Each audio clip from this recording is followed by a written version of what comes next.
Welcome to the Sleep Archive. It's been a long day. It's time to relax. If you fall asleep, that's the point. This video will keep going for hours. Tonight we are drifting back to a very specific era of solitude and connection. Before the infinite scroll of social media, before the constant noise of notifications in our pockets, there was the era of instant messaging. It was a time when the internet was a place you had to visit. You sat in a dimly lit room, illuminated by the heavy, humming warmth of a cathode ray tube monitor. Outside, the world was asleep, but inside the screen, a small vertical window held the names of everyone you knew. There was a unique intimacy to this time, the quiet anticipation of a name turning from grey to bold, the rhythmic clatter of a plastic keyboard, and the feeling that a conversation was a private room, locked away from the rest of the world.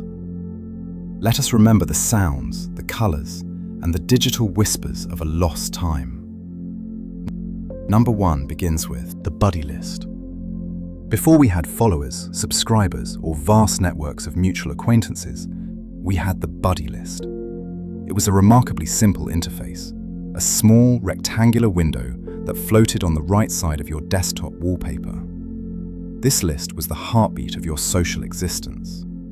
It was organized not by algorithm, but by your own meticulous curation. You created groups, school, family, or perhaps just best friends. There was a profound psychological weight to the visual state of this list. When you first logged on, you would wait for the server to populate the names. A grey name meant silence. The person was offline, unreachable, existing only in the physical world. But when a name appeared in bold black or blue, it signaled presence. It meant that somewhere, miles away, that person was sitting at their desk, looking at a screen just like yours, potentially waiting for you to say hello. The simplicity of the buddy list created a binary world of presence and absence that feels almost stark compared to the always-on status of today. It was a digital roster of who mattered enough to be kept in your small, glowing window. Number 2 concerns the art of the away message. In the years before status updates or stories, the away message was the primary canvas for digital self-expression. It was a passive form of communication, a note pinned to the door of your digital room while you stepped away. But it was rarely just a notification of absence. It was a carefully crafted performance. Teenagers and young adults would spend agonizing minutes, sometimes longer, perfecting the text before they actually left the computer. Often, these messages were cryptic lyrics from emo or alternative rock songs, typed out in erratic capitalization to convey a specific, moody aesthetic. They were designed to provoke curiosity or concern in a specific reader. A simple BRB was functional, but a stanza of poetry or an inside joke was a signal. The font choice, the background color, and the specific timestamp of when the message was posted all told a story. It was a way of shouting into the void without having to engage in conversation. A static broadcast of emotion that would linger on the screen until you returned to hit "I'm back." Number 3 focuses on the door sound. For millions of users of AOL Instant Messenger, or AIM, the sound of a creaking door opening was the most exciting sound in the world. It was a short, slightly grainy audio clip that played whenever a buddy signed on. In the quiet of a late night, with the rest of the house asleep, that sound cut through the silence like a physical intrusion. It triggered a Pavlovian response. Your eyes would dart instantly to the buddy list to see who had just arrived. Was it the person you had a crush on? Was it your best friend coming online to discuss the day? Conversely, there was the sound of the door closing, a sharp, final slam that signaled someone had signed off. That sound carried a distinct weight of disappointment, especially if you had been building up the courage to message them, only to miss your window. These auditory cues created a soundscape of arrival and departure, making the digital space feel like a physical room, where people were constantly entering and exiting, their presence announced by the friction of a wooden door. Number 4 is the infinite weight of the typing indicator. Long before the bubbling dots of modern messaging apps, there was the simple text notification at the bottom of the chat window. User is typing. This small line of text was capable of producing immense anxiety and anticipation. When you were engaged in a deep conversation, perhaps confessing a secret or waiting for a response to a risky joke, that indicator was your only lifeline. You would stare at it, willing it to remain on the screen. The rhythm of the conversation was dictated by the appearance and disappearance of that phrase. If it vanished without a message appearing, you were left to wonder what they had deleted. Did they change their mind? Did they rephrase their thought? The silence that followed a typing notification was louder than any noise. It forced you to sit in the stillness of the room, listening to the hum of your computer fan, analyzing the delay. It was a visceral lesson in patience, a suspended moment where the connection was active, yet the communication was incomplete, leaving you hanging in the electronic ether. Number 5 explores the ICQ flower. Before AIM dominated the American market, there was ICQ, a pioneer of instant messaging created by an Israeli company in the mid-90s. Its symbol was a simple flower with petals of different colors. Green meant online, red meant offline. But the true nostalgia of ICQ lies in the "uh-oh" sound. This distinct, high-pitched vocal alert was the notification for a new message. It sounded slightly like a ship's horn or a truck backing up, urgent and impossible to ignore. Unlike the screen names of later platforms, ICQ identified users by a universal internet number, or UIM. These were long strings of random digits that users had to memorize or write down on physical paper. Having a lower number was a status symbol. It meant you were an early adopter, a pioneer of the digital frontier. Memorizing your best friend's 9-digit ICQ number was a rite of passage, a numerical bond that connected you across the telephone lines. The interface was utilitarian and industrial, feeling less like a playground and more like a complex communication tool for the tech-savvy. Number 6 discusses the MSN nudge. While AIM was subtle, MSN Messenger introduced a feature of chaotic physicality, the nudge. If a friend was ignoring you, or if you simply wanted to annoy them, you could press a button that would violently shake their entire chat window. On their screen, the window would rattle back and forth, accompanied by a loud, thudding sound effect.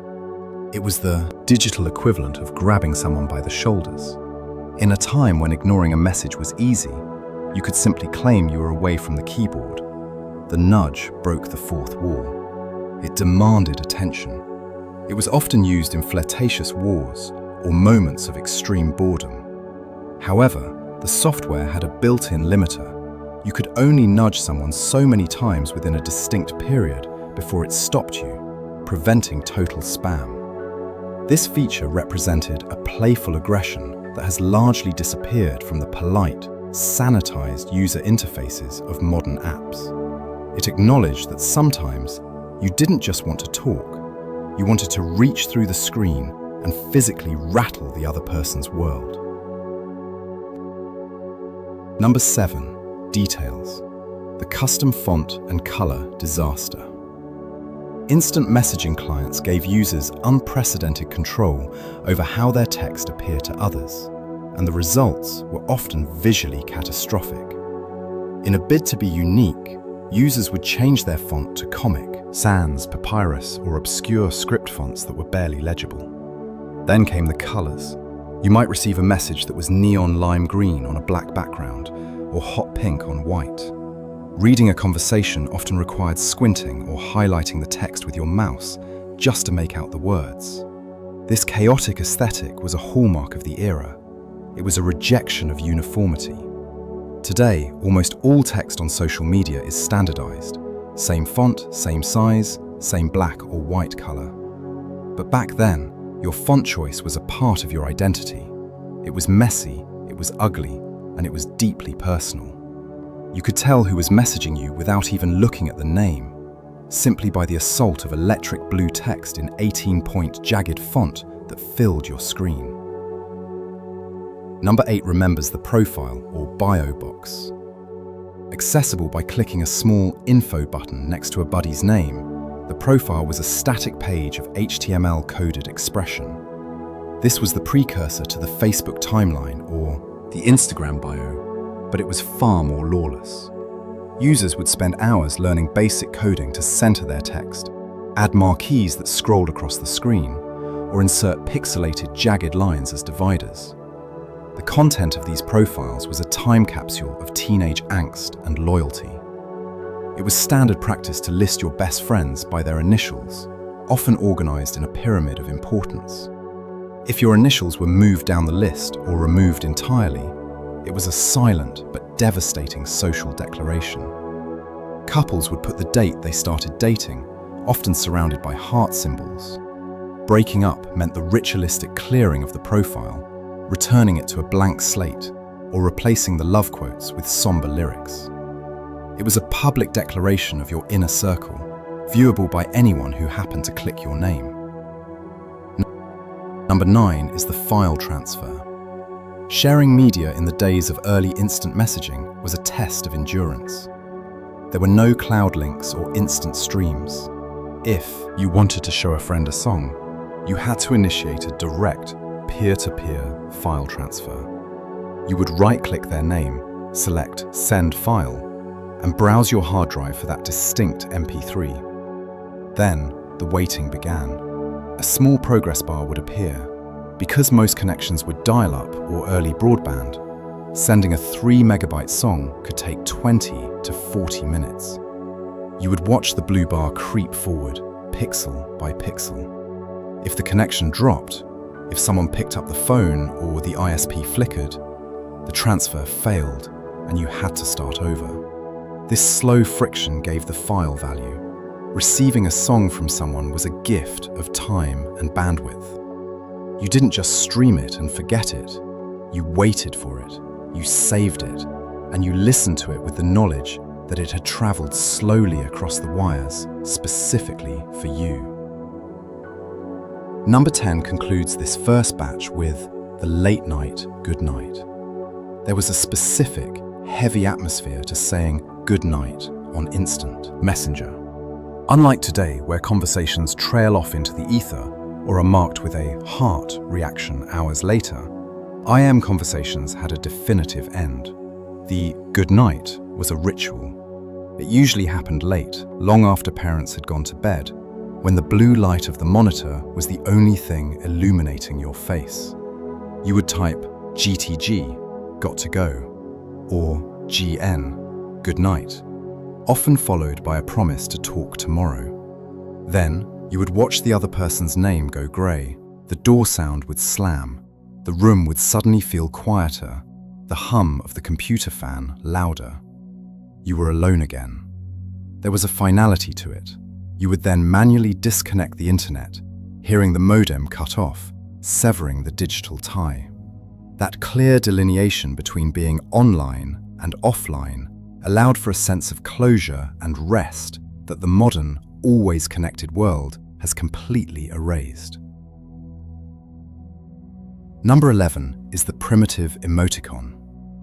Long before the high-definition, predictive emojis of the smartphone era, we communicated emotion through a series of crude, pixelated yellow spheres. These were not selected from a vast library of thousands. They were typed manually using keystrokes that became muscle memory. A colon and a parenthesis created a smile. A semicolon transformed it into a wink.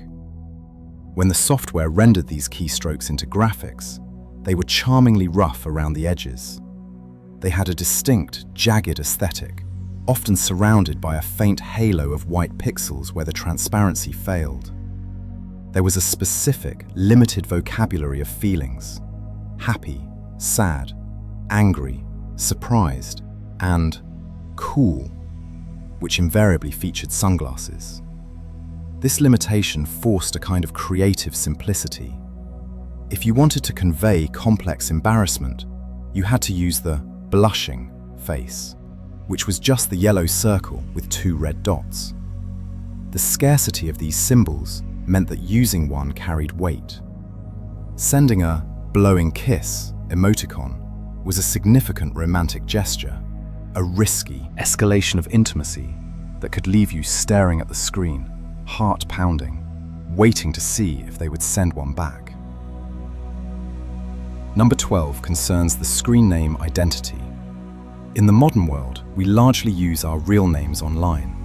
But in the era of instant messaging, your identity was a construct of your own making, usually forged in the fires of early adolescence. The screen name was a badge of honor. It often followed a specific, chaotic syntax involving underscores, repeated letters, and X's to bracket the name like a security fence. You weren't Sarah Smith. You were XX Stargazer 88 _XX or Lil Skater Boy. Choosing a name was a momentous decision because, unlike today where handles can be changed on a whim, these names felt permanent. They were your address in the digital city. People knew you by these handles. Friends would call you by abbreviations of your screen name, even in real life.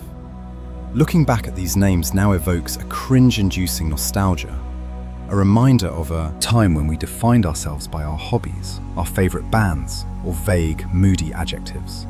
It was a mask that allowed us to be braver, louder, and more vulnerable than we ever dared to be in the hallways of our schools.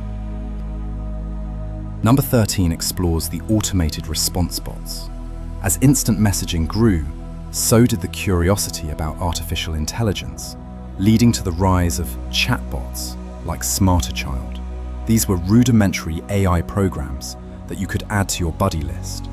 When your friends were offline, or when the house was too quiet, you could open a window and talk to the machine. The responses were quick, often nonsensical, and deeply repetitive. Yet there was a strange comfort in the interaction. You could ask it for the weather, movie times, or simply insult it to see how it would react. For a lonely teenager late at night, the green light of the bot offered a semblance of presence. It was a low-stakes interaction, a place to type without consequence. We treated these bots with a mix of awe and cruelty, trying to trick them into saying something inappropriate or breaking their logic. They were the ancestors of Siri and Alexa, but they felt less like assistants and more like digital toys, waiting patiently in the server to entertain us with their limited library of pre-programmed wit. Number 14 covers the listening to status. As media players like Winamp and Windows Media Player integrated with instant messaging clients, a new form of passive-aggressive broadcasting emerged, the current listening to feature. This was a hyperlink that appeared next to your name, broadcasting the song currently playing on your computer to your entire contact list. This was never accidental. It was a curated DJ set for an audience of peers.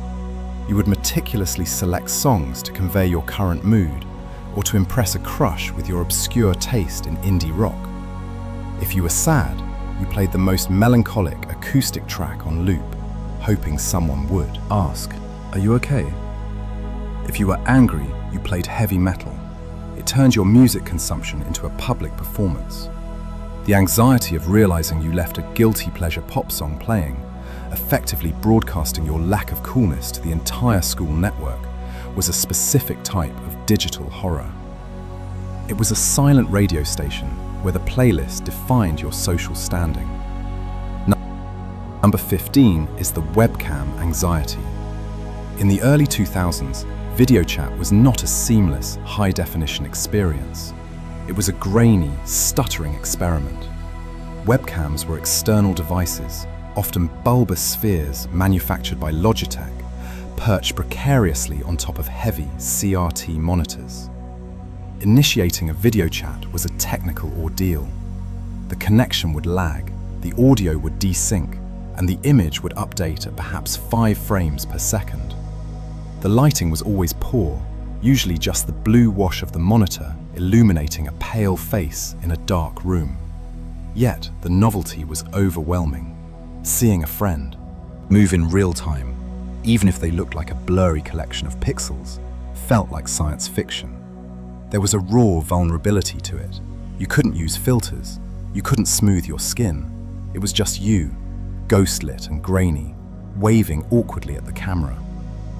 The silence of these calls was heavy, often filled with the sound of typing, because the audio quality was too poor to actually speak. It was a visual connection that felt fragile, as if looking too hard might break the stream. Number 16 remembers the chat log archives. Instant messaging clients offered a feature that social media has largely obscured: the ability to save chat logs as simple text files on your hard drive. These files were the diaries of the digital age. Users would obsessively save conversations, organizing them into folders by month or by person. In moments of heartbreak or nostalgia, you would open these files, stark white notepads filled with lines of text, and reread entire relationships. You could trace the trajectory of a friendship from the first awkward "hey" to the deep late-night confessions. You could analyze every word, every delay, every joke. These logs were evidence. They were proof that things had happened, that things were said. Unlike the ephemeral nature of Snapchat or the endless, searchable cloud of Facebook, these were local artifacts. If your hard drive crashed, you lost the history of your conversations. This physical ownership of the dialogue gave it a precious quality, turning a folder of TXT files into a sacred box of letters kept under the bed. Number 17 details the shared computer bottleneck. For most of the instant messaging era, the computer was not a personal device. It was a family appliance. It lived in a communal space, the den, the living room, or a nook in the hallway. This meant that your digital social life was constantly under the threat of physical interruption. You would be in the middle of a crucial conversation, typing furiously, when a parent or sibling would walk in and demand the chair. "I need to check my email," or "I have homework," were sentences that spelled doom. You had to say a hasty goodbye, or worse, leave the conversation hanging. This scarcity of access heightened the value of the time you did have online. Every minute counted. It also meant you had to be skilled at minimizing windows quickly. The Alt-Tab shortcut became a reflex, instantly hiding your chat window behind a spreadsheet or a homework document as soon as you heard footsteps approaching. The digital world was a secret garden that you could only visit when the physical world allowed it. Number 18 focuses on the formatting of laughter. In the text-based silence of instant messaging, we had to invent ways to signal amusement. The evolution of laughter was rapid and codified. First, there was the simple LOL. It was functional, polite, a nod of acknowledgement. Then came LMAO, which signaled genuine humor. But to truly convey that you were laughing, you had to break the structure of the word itself. LOL, or ha ha ha ha ha ha, became the standard. The length of the laughter directly correlated to the funniness of the joke. We also utilized the chaotic keyboard smash, ASDFJKL, to signify that we were so overcome with mirth that we had lost the ability to type. This linguistic evolution was necessary because we couldn't hear each other. We had to visually represent the sound of laughter on the screen. It was a performance of reaction, a way to make the other person feel good, to validate their wit across the miles of cable. Seeing a simple lol in response to a great joke was a crushing blow. It was the text equivalent of a polite, pitying smile. Number 19 is the block checker paranoia. One of the darker psychological aspects of instant messaging was the uncertainty of the offline status. If a friend or crush was offline for days, a creeping paranoia would set in. Were they really busy, or had they blocked you? This anxiety spawned an entire industry of block checker websites. These were sketchy third-party sites where you would enter a screen name and the site would ostensibly ping the user to see if they were actually online, but hiding from you. Using them felt illicit, like hiring a private investigator. You were peering behind the curtain of the software. The results were often unreliable, leading to misunderstandings and drama. But the existence of these tools highlighted the intense insecurity of the medium. The possibility that someone could make you invisible, could simply toggle a switch and erase you from their digital world, was a new and terrifying social dynamic. It introduced a ghosting mechanism that was clean, silent, and devastatingly ambiguous. Number 20 concludes this batch with the custom avatar. Before high-resolution selfies, there was the 50 by 50 pixel avatar. These tiny square images were the face we presented to the world. Because the resolution was so low, the images had to be simple and striking. Many users didn't use photos of themselves at all. Instead, they used grainy JPEGs of cartoon characters, band logos, generic eyeballs, or abstract swirls. If you did use a photo of yourself, it was usually heavily cropped and high contrast to remain legible at such a small size. Changing your avatar was a way to refresh your identity. It was often done to get attention, to make people notice your name on their list again. The limitations of that tiny box forced a kind of iconic minimalism. You had to summarize your entire vibe in a stamp-sized square. It was a digital coat of arms, pixelated and compressed, that sat next to your words and colored how everyone heard your voice in their head. Number 21 explores the polite lie of BRB. In the text-based economy of instant messaging, leaving a conversation required a formal exit strategy. You couldn't just stop typing, as that would imply you were ignoring the other person. Thus, the acronym BRB, Be Right Back, became a crucial social tool. While it was often used truthfully, to grab a snack or use the restroom, it evolved into a polite fiction, a way to pause a conversation that had run out of steam without being rude. BRB, dinner, was the ultimate, unchallengeable excuse. No one could argue with family obligations. It bought you time. You might sit there staring at the screen, fully present, but away in the eyes of your friend, taking a moment of solitude. Sometimes, BRB was a lie told to protect feelings, a soft way of ending an interaction that was becoming awkward. The return was optional. Often, a BRB drifted into a good night without ever resuming, a gentle fading out of presence that allowed both parties to drift away without the sharp pain of a direct goodbye. Number 22 is the treacherous hyperlink. There was a specific era of innocence where we trusted that anything sent from a friend's account was actually from them. This trust was shattered by the "Is this you?" virus. You would receive a message from a close friend, someone you trusted implicitly, containing a vague sentence like, "LOL, looks like you," and a strange link. The curiosity was weaponized. In a moment of weakness, you would click it. Instantly, your computer would seize. The realization of what you had done washed over you in a cold wave of dread. The virus would hijack your client and immediately begin blasting the same infected message to every single person on your buddy list. You became the vector of infection. The shame was immediate and public.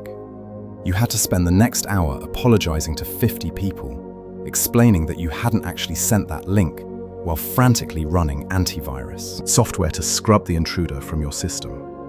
It was a hard lesson in digital skepticism.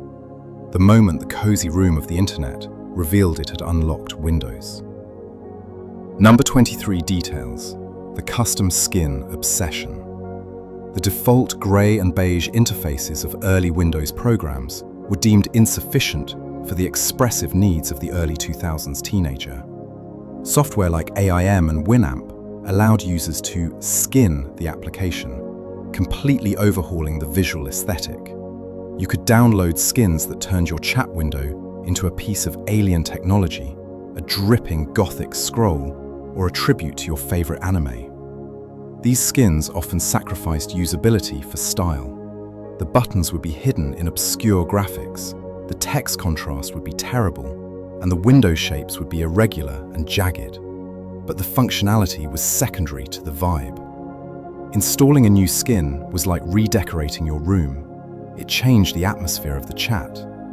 Staring at a chat window framed in neon green matrix code made the conversation feel different, more cinematic.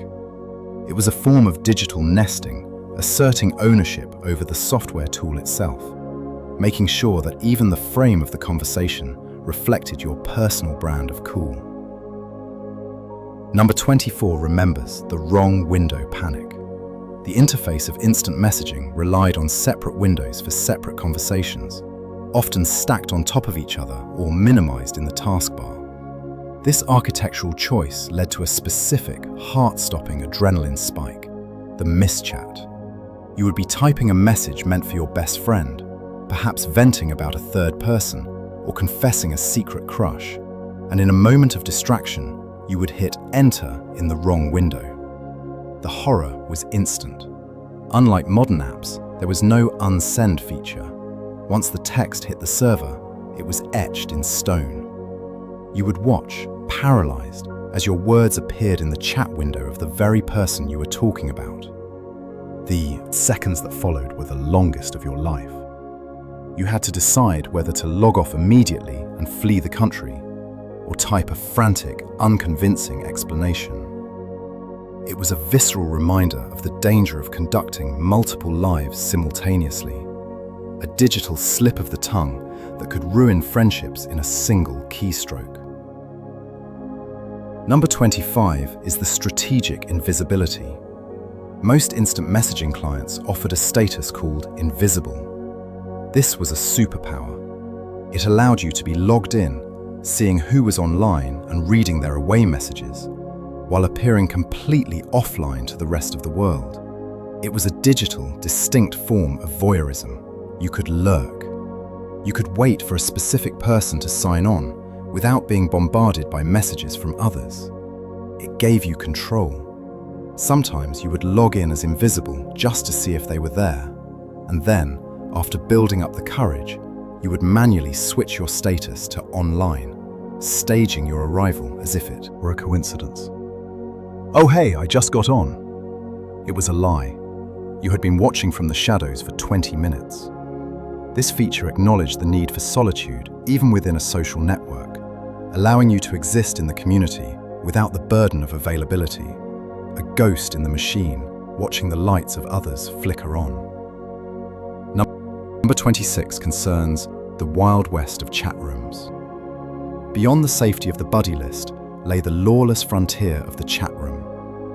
These were public squares organized by topic, music, romance, trivia, or specific cities. Entering a chat room was like walking into a crowded party where everyone was shouting. The text scrolled by so fast it was almost unreadable, a waterfall of usernames and colored fonts.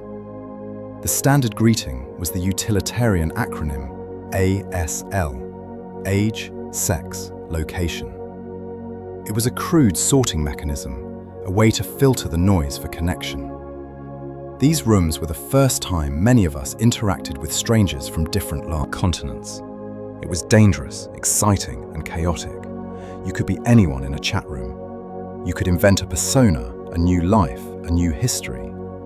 For a lonely child in a quiet suburb, the scrolling text of the chat room was proof that the world was vast, loud, and filled with people, all of them reaching out through the wires to say something, anything, to the void. Number 27 explores the code of POS. The computer was often located in a high-traffic area of the home, meaning privacy was never guaranteed. Parents, siblings, or babysitters could walk past the screen at any moment. To combat this, a shorthand code developed, the most famous of which was POS, Parent Over Shoulder.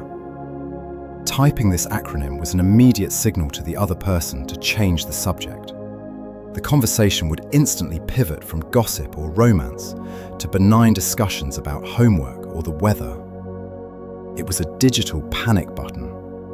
The person on the other end knew to stop typing anything incriminating. It created a bond of conspiracy between friends, a shared understanding of the surveillance state of the family home. There was a tension in typing while hearing footsteps behind you, a thrill of conducting a secret life right under the noses of authority figures. POS was the lookout signal, the whistle blown when the guards were approaching, protecting the sanctity of the teen conversation. Number 28 discusses the aggressive pop-up. In the days before tabbed browsing and subtle notifications, instant messages demanded your attention with physical force. When a new message arrived, the chat window would often pop up over whatever else you were doing. If you were typing an essay in Word, the chat window would steal the focus, and your next sentence would be typed into the chat box instead of your document. If you were playing a full-screen game, the game might minimize, crashing you back to the desktop to show you a simple, "Hey." This intrusiveness was a feature, not a bug. The software prioritized the social connection above all else. It made the internet feel urgent. You couldn't ignore it because it literally placed itself in front of your eyes. While frustrating, it also reinforced the idea that the people in the computer were more important than the task at hand. The pop-up was a digital tap on the shoulder that refused to be ignored, breaking your concentration to remind you that you were not alone.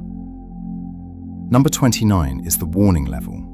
AOL Instant Messenger had a unique disciplinary feature known as the warn level. It was a percentage meter displayed on your profile. If other users found you annoying or abusive, they could warn you. As your percentage rose, the system penalized you. At high warning levels, you were effectively silenced. The software would force a delay between your messages.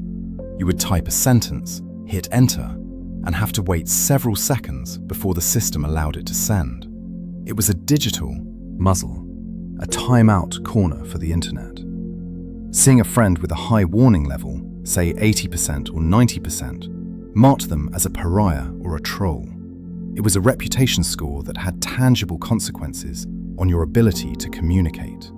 Conversely, clearing your warning level took time. It decayed slowly, forcing you to be on your best behavior for days. It was an automated karma system that governed the speed of social interaction, punishing the spammer with the ultimate weapon, lag. Number 30 concludes this batch with the interpreted tone. Because instant messaging lacked vocal inflection and body language, we became hypersensitive scholars of text. We learned to read volumes into the smallest choices. A sentence ending with a period felt formal, perhaps even angry. A sentence with no punctuation felt casual and safe. Okay meant one thing. Okay meant another. K was a dismissal. We analysed the duration of the pause between messages. We overanalyzed the use of capitalization. If a friend who usually used many exclamation points suddenly used none, we knew something was wrong. "Are you mad at me?" was a common refrain, born from the anxiety of ambiguity. We projected our own insecurities onto the glowing text. A joke that didn't land could result in a sleepless night of worry.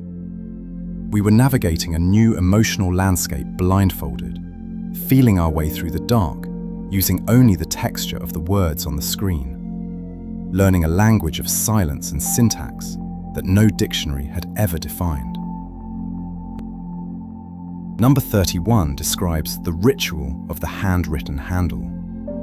Before smartphones allowed us to instantly add a contact via QR code or airdrop, the acquisition of a screen name was a physical transaction.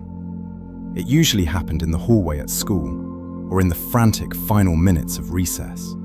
You would ask, casually but with hidden intent, "Do you have AIM?" or "Are you on MSN?" If the answer was yes, a pen would be produced.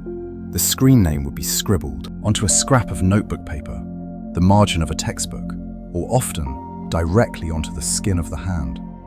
These names were often complex strings of characters, Skater Girl 4 Eva, that required precise transcription. You would walk home protecting that piece of paper like a holy relic, terrified that the ink on your hand would smudge and you would lose the underscore, rendering the contact impossible.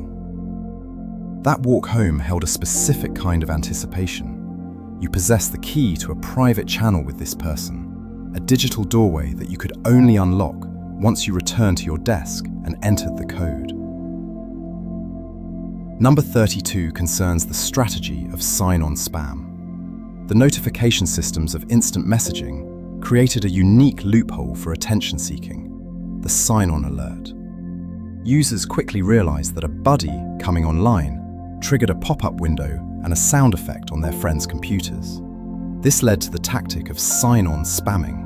If your crush was online but not talking to you, or if you simply felt ignored by the world, you would deliberately sign off and then sign back on. Then you would do it again and again. The goal was to trigger that door opening sound or the buddy is online toaster pop-up repeatedly on their screen, forcing them to acknowledge your presence. It was the digital equivalent of walking past someone's house over and over again, revving your engine. It was a crude, desperate maneuver, often leading to annoyance rather than affection. But in the silence of the bedroom, toggling that connection felt like sending up a flare, begging the digital void to look at you. Number 33 remembers the school library workaround. As schools became savvy to the distraction of instant messaging, network administrators began blocking the desktop applications. This sparked an arms race between students and IT departments. The solution was the web-based messenger. Services like AIM Express, MSN Web Messenger, or the legendary all-in-one aggregator, Meebo. These sites ran entirely in the browser, bypassing the need to install software.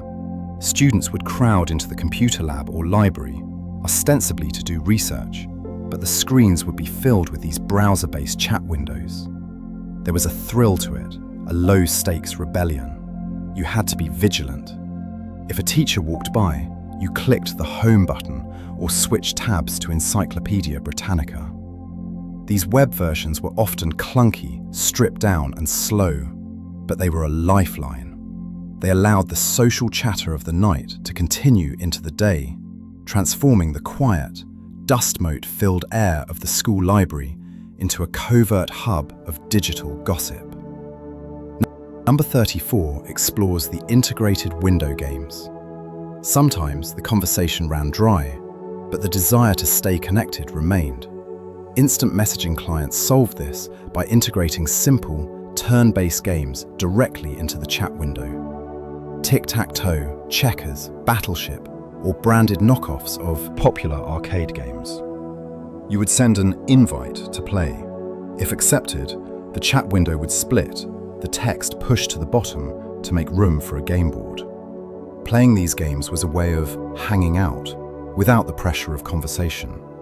You could click checkers pieces while listening to music, occasionally typing "nice move" or "lucky." It was a form of parallel play, similar to sitting on a couch together playing video games, but separated by miles. These games were often buggy. The connection would drop, or the board would desync, leaving one person playing a ghost game. But when they worked, they provided a shared activity that deepened the bond, turning the utility of a communication tool into a digital playground.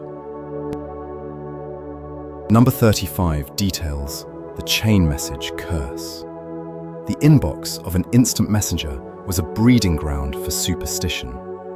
The chain message was a block of text, often written in frantic colors or bold fonts, that told a horrific story of a ghost or a murdered girl. The hook was always the same. If you do not send this to 10 people in the next 5 minutes, she will appear in your room tonight. Or, on a lighter note, send this to 15 people and your crush will kiss you tomorrow.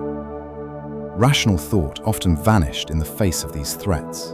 The fear of the cursed outcome or the desperate hope for the blessed one compelled millions of users to copy and paste this digital spam. You would apologize as you sent it. Sorry, didn't want to risk it. Passing the burden of the curse onto your friends. It was a viral phenomenon before the term existed. A ripple of anxiety spreading through the network, clogging chat windows with threats of supernatural vengeance or promises of sudden romance. Number 36 is the multi-protocol dashboard. As the instant messaging wars heated up, users found themselves fractured across different networks: AIM, MSN, Yahoo, ICQ. Having 4 different programs running simultaneously was a drain on system resources and a clutter on the screen. Enter the third-party client, Trillion, Pigeon, or Adium. These programs were the Swiss Army knives of the era. They allowed you to log into every service at once within a single list. Using Trillion felt like being a power user, a hacker of sorts. You saw all your friends, regardless of their tribe, in one unified column. These clients often lacked the specific features of the official apps. You might miss out on specific games or animated winks, but they offered a sleek, professional efficiency. They represented the dream of a unified internet, a place where protocols didn't matter, only the people did. For the organized user, seeing the green flower of ICQ next to the yellow running man of AIM in one list was a satisfying triumph of order over corporate fragmentation. Number 37 focuses on the typing quirk identity. In a medium stripped of voice, the way you typed became your accent. We developed distinct typing quirks that served as signatures. Some users refused to use capitalization, creating a soft, murmuring aesthetic. Others, particularly in the emo scene subcultures, would type like this, alternating caps in a labor-intensive display of chaotic energy. There were those who replaced letters with numbers, hello, and those who refused to use vowels to save time. Punctuation was also a stylistic choice. Using an ellipsis, ... at the end of every sentence created a permanent sense of trailing off, a melancholy drift to every statement. These quirks were often affected and hard to maintain, but we committed to them. If you changed your typing style, people noticed. "Why are you typing normally?" they would ask. It was a form of digital costume, a way to dress up your words to signal which social tribe you belong to, turning the QWERTY keyboard into an instrument of self-expression. Number 38 remembers the shared account confusion. In households with only one computer, siblings sometimes shared a single screen name to avoid the hassle of logging in and out, or simply because they hadn't set up separate accounts yet. This led to a chaotic comedy of errors, known as the wrong sibling encounter. You would message a screen name, expecting to talk to your friend from school, only to be met with a confused or hostile response from their older brother or younger sister. "This isn't Mike, this is Sarah," the text would read. The dynamic immediately shifted. You had to awkwardly apologize and ask if Mike was around, or simply say goodbye. Conversely, if you were the one sharing the account, you had to act as a gatekeeper, fielding messages meant for your sibling. "Tell him I said hi," the messages would say. It was a reminder that the digital identity was tethered to a physical location, and that the person behind the screen name wasn't always who the contact list said they were. Number 39 is the save password risk. The login screen of every instant messaging client had a small, tempting checkbox: save password or remember me. Checking this box was a declaration of trust in your environment. On a personal computer in a locked bedroom, it was a convenience. But the danger arose when you used a computer at a friend's house, a library, or a cybercafe. The muscle memory of checking that box could be fatal. If you accidentally saved your password on a public machine, you were leaving your digital soul unlocked. You would realize your mistake hours later, cold sweat forming as you imagined a stranger, or worse, a frenemy, logging in as you. They could read your logs, they could impersonate you, they could change your profile. The panic would drive you to race to another computer to change your password remotely, praying you were fast enough. It was a lesson in digital hygiene, a fear that taught us that convenience often came at the price of security. Number 40 concludes this batch with the timestamp analysis. Most instant messaging clients had an option to show timestamp next to every message. For the casual user, this was clutter, but for the obsessive, the romantic, or the paranoid, it was a forensic tool. Enabling timestamps allowed you to dissect the rhythm of a conversation with surgical precision. You could see that they waited exactly 3 minutes to reply to your risky question. You could see that their messages came in a rapid-fire burst at 11:42 p.m., followed by a long silence at 11:45 p.m. It turned the flow of conversation into data. We used these timestamps to gauge interest. They replied instantly, "They must like me." They took 10 minutes, "They're bored."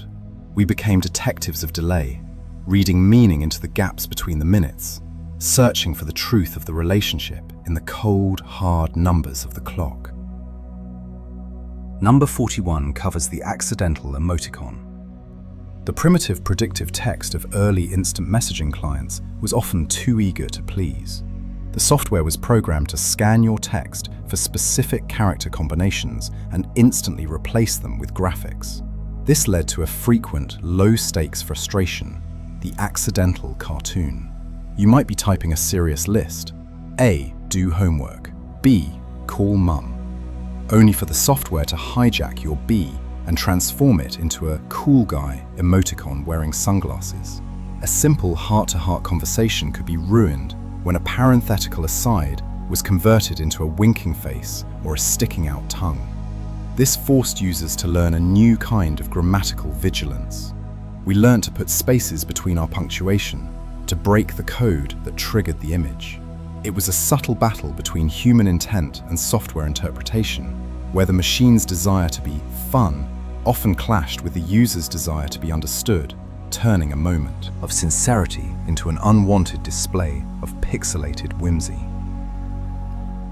Number 42 is the cyber panic. As instant messaging permeated the culture, it brought with it a wave of parental anxiety and media hysteria. The news was filled with stories of online predators and the dangers of talking to strangers. This created a unique atmosphere in the home, the internet safety talk. Parents would hover in doorways, eyeing the chat window with suspicion. They imposed strict rules. Never tell anyone your real name. Never tell anyone where you go to school, and never meet anyone in person. For the young user, the chat window felt safe and domestic, but the adult world framed it as a dark alleyway filled with unseen threats. This tension added a layer of illicit thrill to the act of chatting. Every time you spoke to someone you didn't know in real life, you were breaking a cardinal rule of the era. You were navigating a digital landscape that the adults didn't understand, and their fear only made the glowing blue world of the screen feel more like a secret clubhouse. Number 43 details the deletion of a buddy. In the modern era of unfollowing or muting, the action is often soft and reversible. But in the days of the buddy list, deleting someone was a heavy, deliberate act of digital severance. To remove a name from your list was to acknowledge that a relationship had failed or faded beyond repair. You would right-click the name, hover over, delete, and hesitate. There was a finality to it. Once they were gone, their name would vanish into the ether. You would no longer see when they signed on. You would no longer hear their door sound. They would effectively cease to exist in your world. The silence that followed was self-imposed. It was a private ritual of cleaning house, a way of curating your social circle by pruning the dead branches. Unlike the public drama of social media blocking, this was a quiet, invisible erasure, known only to you and the empty space where their name used to be. Number 44 explores the shared environment. Yahoo Messenger introduced a feature that felt like magic at the time, the environment. This transformed the background of the chat window into a shared interactive space. The most famous was perhaps the aquarium, where fish would swim across the text of both users. If you fed the fish, they would eat on your friend's screen too. There were falling leaves, snowstorms, and branded themes for movies. This was a significant leap forward in telepresence. It wasn't just sending text back and forth, it was inhabiting a shared virtual room. You were looking at the same fish, watching the same snowfall. It created a sense of place. For two friends separated by distance, sitting in their respective dark rooms, the synchronized movement of a digital fish tank provided a comforting illusion that they were actually sitting side by side, looking out the same window at the same artificial world. Number 45 remembers the audible assault. While most messengers relied on passive text, some introduced audibles, short, animated sound clips that played instantly on the recipient's computer. These were the ancestors of the voice note, but far more intrusive. You could send a cartoon character that would scream, "Hello," or laugh maniacally. The crucial detail was that the recipient did not have to click play. The sound just happened. If your speakers were turned up and your parents were in the next room, an incoming audible could be a disaster. It was a weaponized form of communication, often used to startle friends or break the silence of a lull in conversation. Sending an audible was an act of aggression. It reached out of the screen and touched the physical air of the other person's room. It broke the unspoken contract of the silent text chat, forcing the digital world to become loudly, undeniably audible. Number 46 is the offline message queue. One of the great joys of the instant messaging era was logging in to find a message waiting. Because the systems were not always on, if someone messaged you while you were asleep or at school, the server would hold the note for you. When you finally connected, a small window would pop up. You have messages sent while you were offline.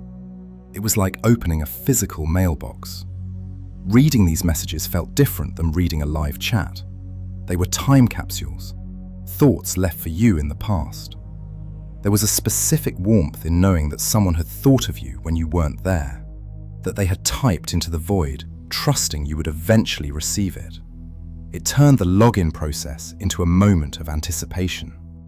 You weren't just connecting to the network, you were catching up on the echoes of the day, retrieving the digital letters that had been waiting patiently in the dark for your return. Number 47 concerns the clunky group chat. Today, group chats are seamless, persistent streams. But in the early 2000s, creating a group chat was a deliberate, often unstable engineering feat. You had to manually invite each person into an existing conversation. The chat window would shudder and refresh as each new user joined. User X has entered the room. The dynamic was chaotic. People would type over each other. The text would scroll too fast. If someone had a slow connection, they would lag behind the conversation. Often, these rooms were temporary. Once everyone signed off, the group was dissolved forever. There was no history, no name for the group, no persistent settings. It was a spontaneous gathering, like pulling chairs together in a hallway. The awkwardness of the leave function was palpable. Seeing user X has left the room in the middle of a conversation raised immediate questions. Was it a connection error, or did they just get bored of us? Number 48 focuses on the idle icon mystery. When a user stopped moving their mouse or typing for a set period, usually 10 or 15 minutes, a small yellow icon would appear next to their name, often a clock, a moon, or the letter Z. This was the idle status. It was an automatic signal of inactivity. For the observer, the idle icon was a source of mystery and frustration. You would stare at your crush's name, watching the idle timer count up. 15 minutes, 30 minutes, 1 hour. Where were they? Were they eating dinner, watching TV, or had they simply walked away and forgotten about you? The moment the idle icon vanished was an event. It meant they had returned. They had touched the mouse. The anticipation would spike. Would they message you now that they were back? The idle timer was a passive tracking device, a window into the physical habits of the user on the other end, measuring their absence in agonizingly precise minutes. Number 49 is the webcam as a mirror. For many teenagers, the webcam was not primarily a broadcasting device, but a reflective one. You would open the camera preview window, not to call anyone, but simply to look at yourself. It was a digital mirror that sat on your desktop. In the low-resolution, high-contrast feedback of the webcam, you could monitor your appearance in real time. You would fix your hair, practice smiles, or adjust the lighting in your room to look more moody. This was the precursor to the selfie culture, but it was private. It was a way of seeing yourself as the computer saw you.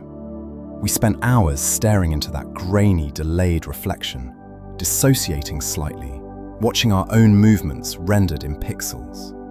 It was a quiet vanity, a checking in with one's own digital avatar, ensuring that if someone did video call, the version of you that appeared on their screen would be the one you had rehearsed in the safety of the preview window. Number 50 concludes this batch with the nevermind retraction. The user is typing indicator was a double-edged sword. It signaled engagement, but it also created a promise of content. Sometimes you would type a long, heartfelt paragraph, a confession, a complex joke, or a difficult question. Then, doubt would set in. You would backspace, holding the key down until the text box was empty.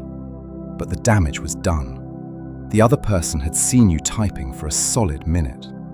When the typing stopped and no message appeared, the inevitable question came. What were you saying? The panic of the cover-up followed.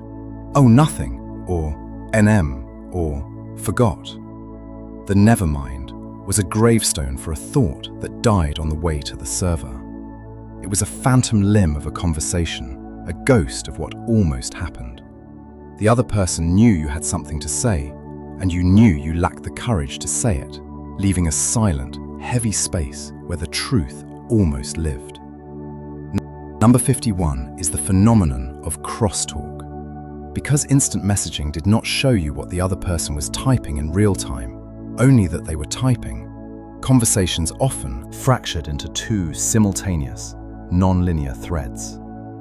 You would ask a question. At the exact same moment, your friend would ask a different question. You would both hit enter. Then, you would both answer the other person's question simultaneously. The chat log became a jumbled weave of mismatched inquiries and answers. Yes might appear after, did you fail the test?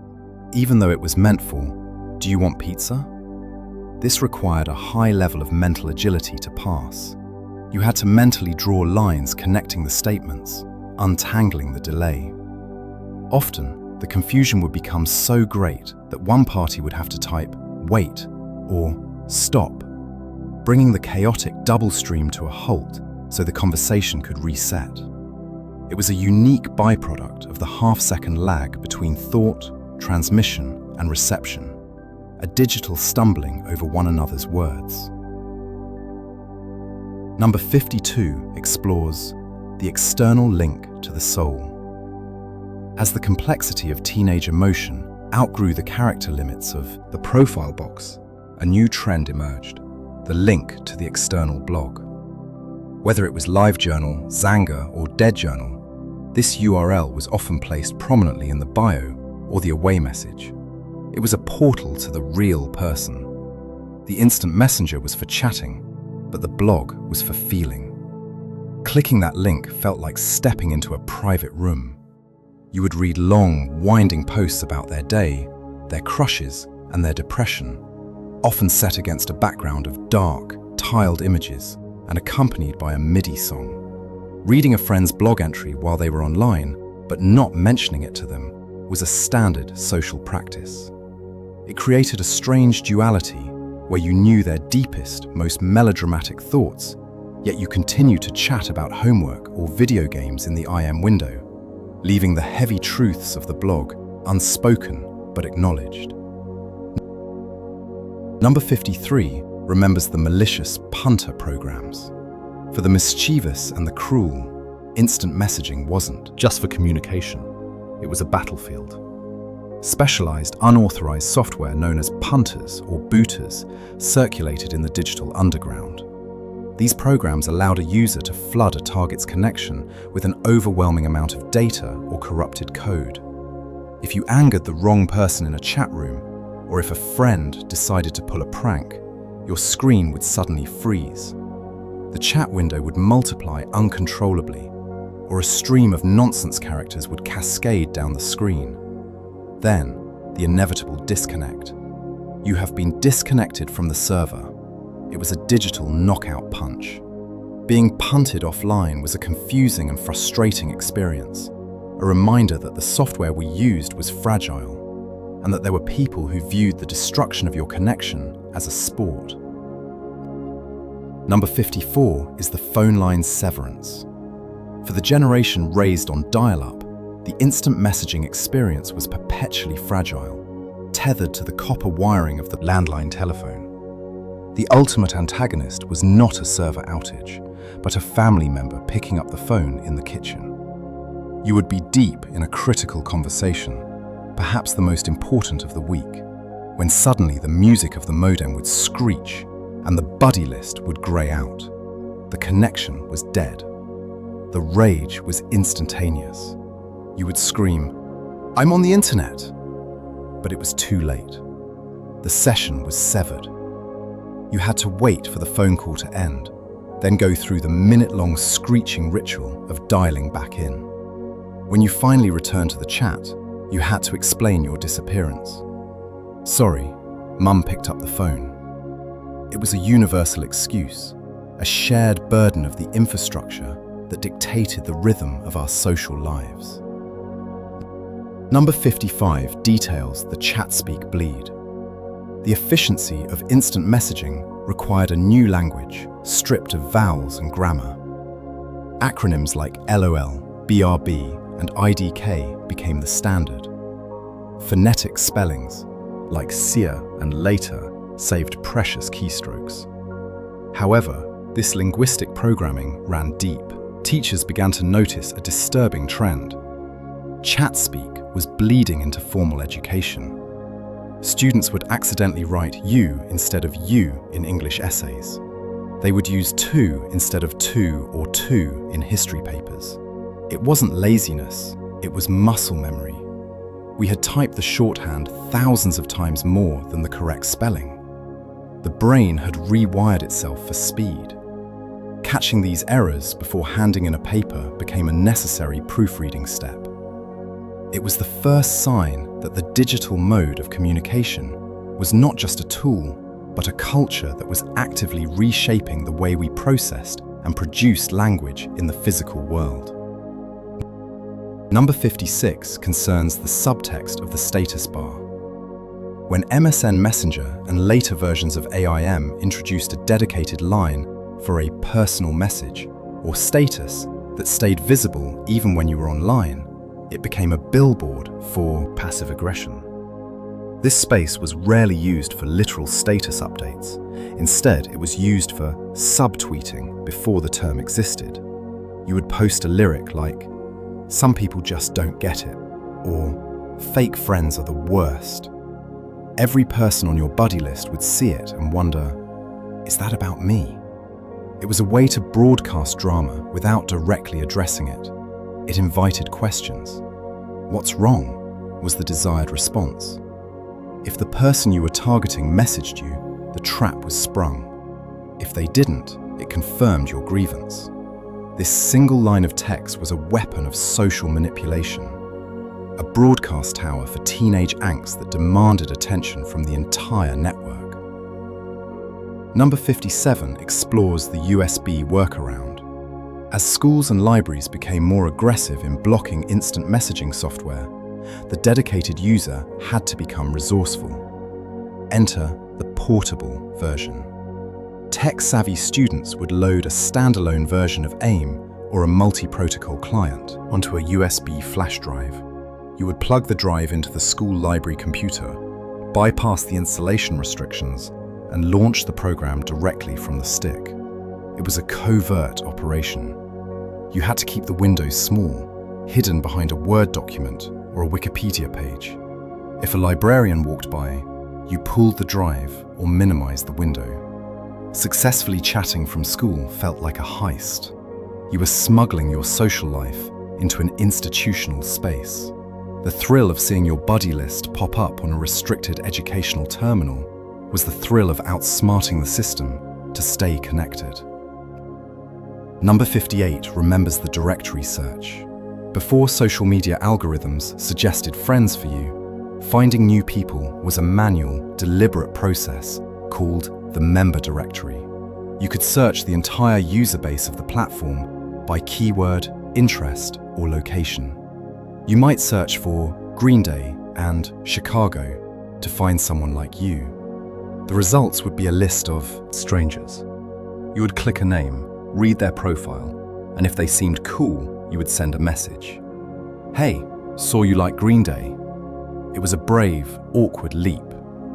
Unlike today, where contacting a stranger is often seen as intrusive or spam, the directory implied a willingness to be found. We were all explorers in a new world, casting nets into the database to see if we could pull up a friend from the electronic sea.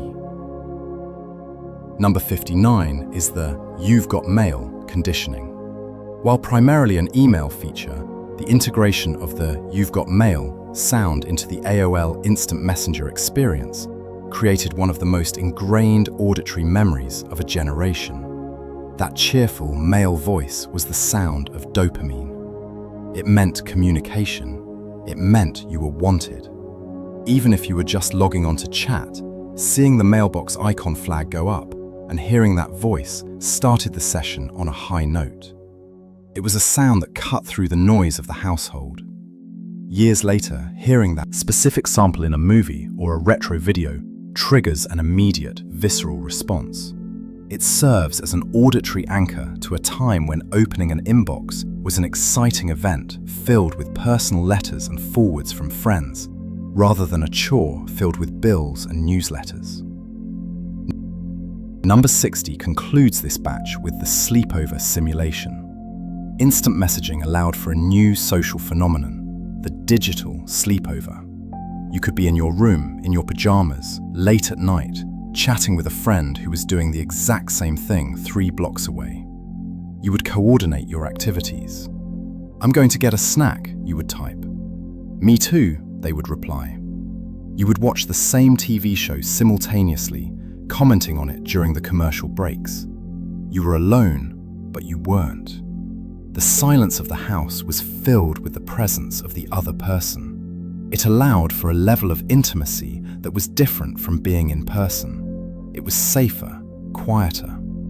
You could drift in and out of conversation as you got sleepy. It was a shared solitude, a way to be alone together, staring at the same blue glow until one of you finally typed the surrender. "I can't keep my eyes open, GN." Number 61 begins with the lyric away message. There was a distinct period in the mid-2000s where the emotional state of an entire generation was broadcast through the lyrics of alternative rock and emo bands. The away message box became a scrolling marquee of teenage angst. You would meticulously select a couplet from a Dashboard Confessional, Linkin Park, or Evanescence song that perfectly encapsulated your mood. But simply pasting the text wasn't enough. It had to be stylized. You would remove the vowels, insert asterisks, or alternate capitalization to make the sentiment feel more raw and artistic. Crawling in My Skin became CRAWLINGINMYSKIN. This was a coded language. It was a signal flare sent up to a specific person, usually a crush or an ex, hoping they would recognize the song and understand the depth of your pain without you having to say a direct word. It was public vulnerability masked as music appreciation, a way of wearing your heart on your digital sleeve.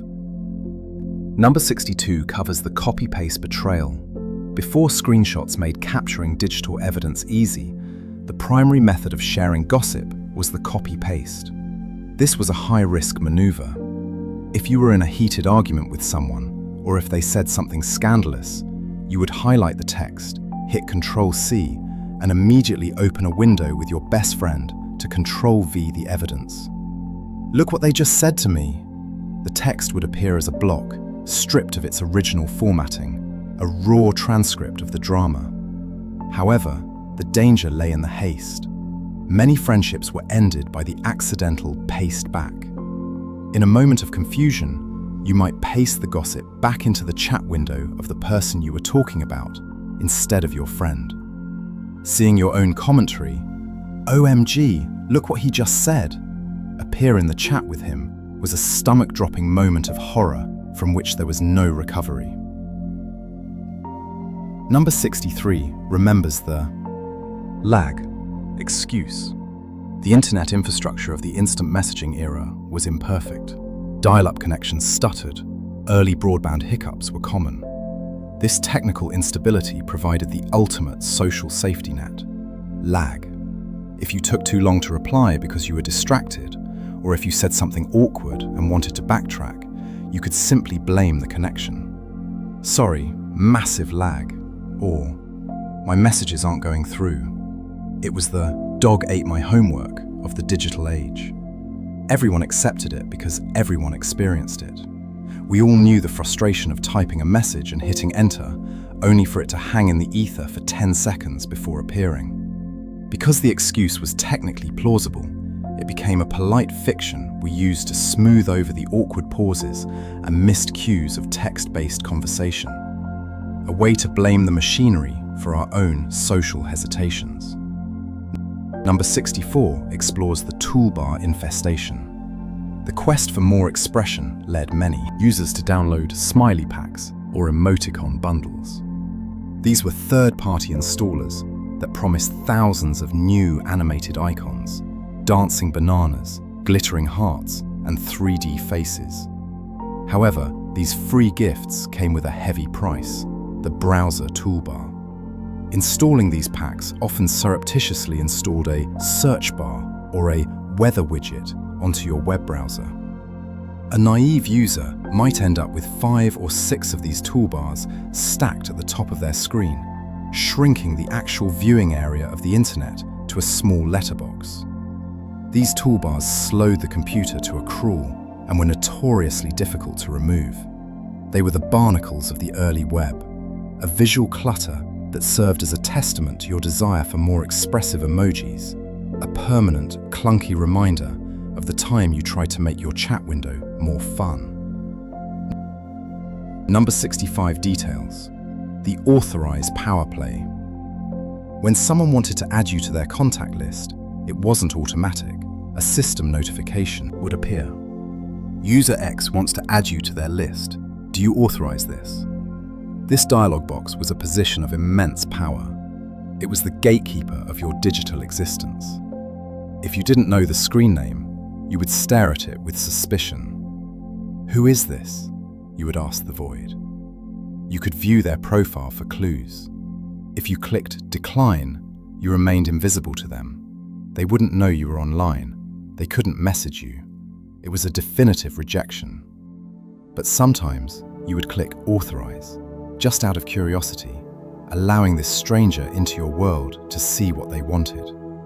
That moment of hovering over the allow button was a decision to open your door, a granting of access that felt significant in an era where access was the only currency that mattered. Number 66 is the microphone stick. Before built-in laptop microphones and high-quality headsets, voice chat required a specific peripheral, the stick microphone. These were cheap, beige, or grey plastic wands that stood on a flimsy base on your desk. To use them, you had to lean awkwardly forward, putting your face inches from the plastic grill. The audio quality was abysmal. It sounded like you were speaking from inside a wind tunnel. The static hiss was constant. If you typed while talking, the clack, clack, clack of the keyboard would thunder through the microphone, deafening the other person. "Stop typing, I can't hear you," was a standard complaint. These microphones were tippy and fragile. They were constantly being knocked over, resulting in a loud thump on the other end. They were the clumsy, primitive tools of our first attempts to transmit the human voice over the internet. A physical tether that required us to bow down to the computer to be heard. Number 67 concerns the ASCII art aesthetic. Before we could easily send JPEGs or GIFs, we used the characters on our keyboard to create art. This was ASCII. Skilled users could arrange slashes, brackets, and periods to create complex images. A rose, a bunny, or a middle finger that could be pasted into a chat window. These images relied on a monospaced font to line up correctly. If the recipient was using a different font, the art would explode into a jumbled mess of nonsensical characters. Receiving a perfectly rendered ASCII heart was a moment of appreciation for the effort involved. It was a craft. It required patience to assemble the image line by line.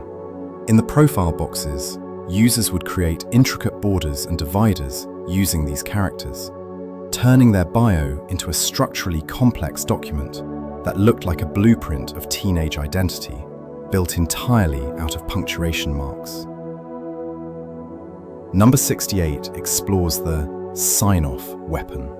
In a face-to-face argument, you can walk away, but the other person can still follow you. In instant messaging, the sign-off was the ultimate unanswerable power move.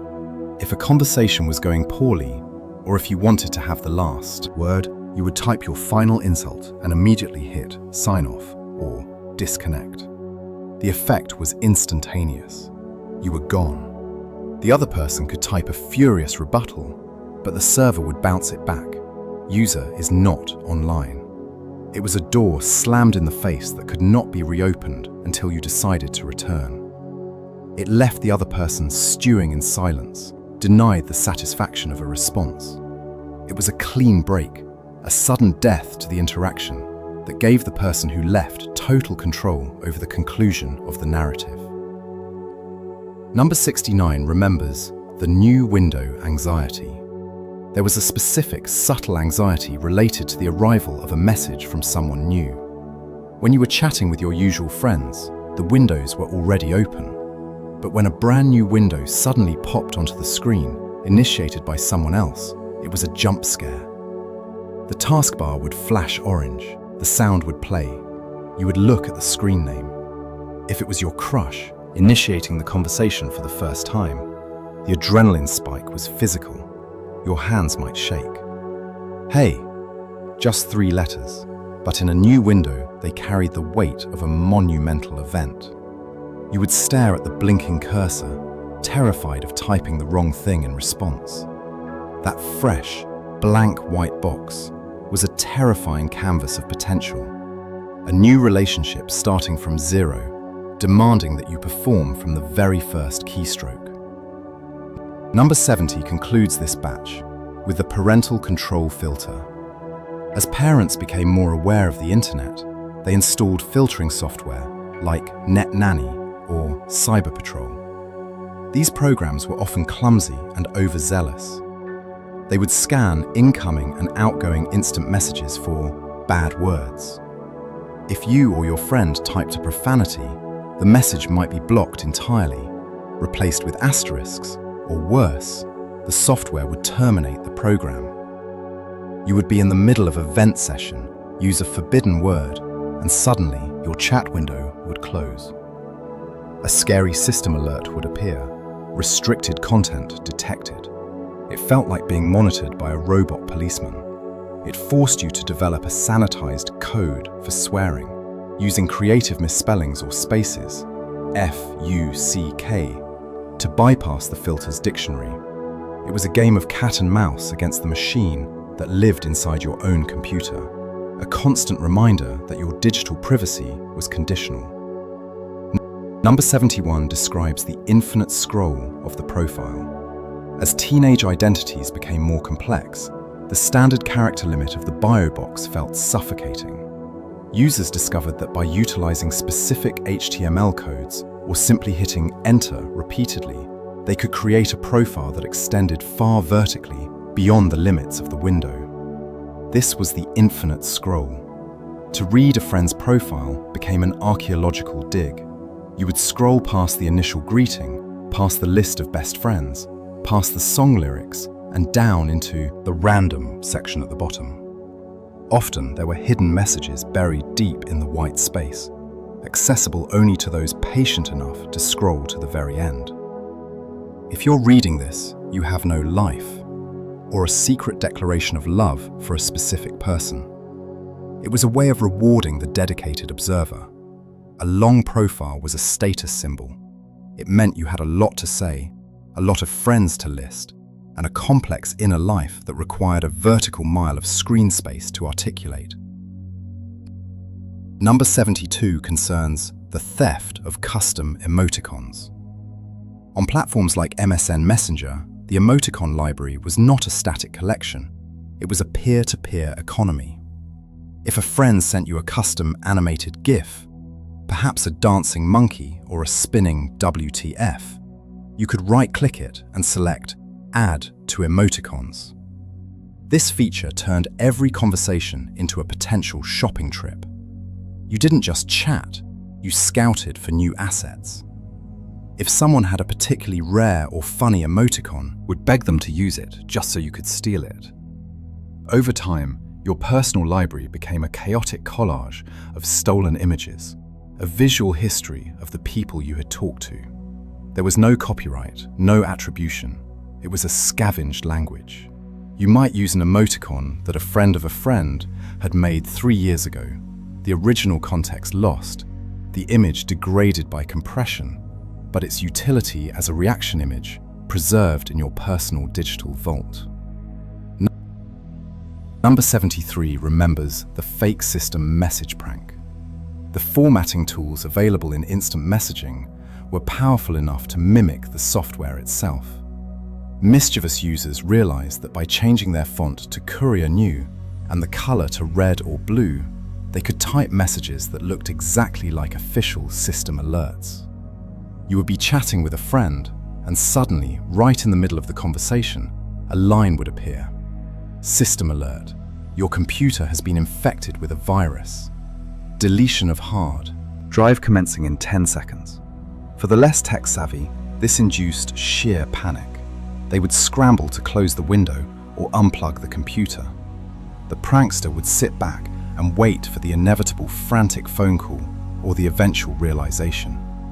It was a form of social engineering, exploiting the trust we placed in the interface. We believed the text on the screen was authoritative, forgetting that the person on the other end held the pen that wrote the rules of our reality. Number 74 explores the manual, music synchronization. Long before Spotify, jam sessions, or Discord listening parties, sharing a musical experience required a manual countdown. You and your friend would agree on a song that you both owned on MP3 or CD.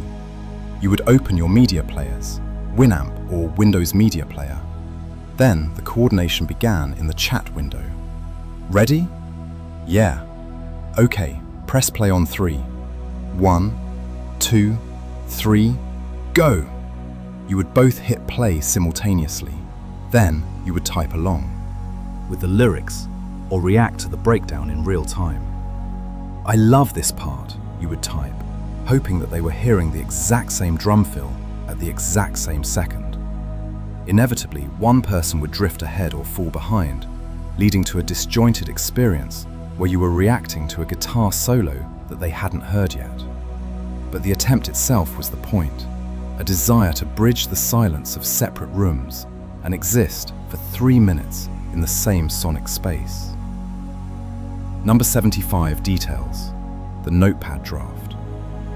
The text box of an instant messenger was a high-pressure environment. It showed when you were typing. It was prone to accidental sends. For the truly high-stakes messages, The breakup texts, the confessions of love, the angry paragraphs. The chat window was too dangerous. Instead, we retreated to Notepad. Opening that blank, white disconnect application was a safe harbor. There you could write, delete, rewrite, and edit your thoughts without the anxiety of the user is typing indicator betraying your hesitation. You could spend 20 minutes crafting the perfect sentence. It was a digital rough draft. Only when the words were absolutely perfect would you highlight them, copy them, and then return to the chat window to paste and send in one fluid motion. It created the illusion of confidence, masking the agonizing drafting process that had taken place in the silence of the offline editor. Number 76 is the jewel of the away messages. Sometimes, the away message was not a broadcast to the world, but a direct public argument with a single person. This was the passive-aggressive duel. User A would set a message. "I can't believe some people are so two-faced." User B, seeing this, would immediately change their message to, "At least I'm honest about who I am." User A would retort with a new quote about betrayal. This silent battle could rage for hours. Neither party would message the other directly. Instead, they used the public status bar as a billboard for their conflict, forcing everyone on their buddy list to witness the drama. It was a cold war, fought through vague accusations and song lyrics. The rest of the friend group would watch from the sidelines, refreshing the buddy list to see the next volley, witnessing a conversation that was happening entirely in the headers, a shouting match conducted in the library of the internet. Number 77 explores the grounding from the network.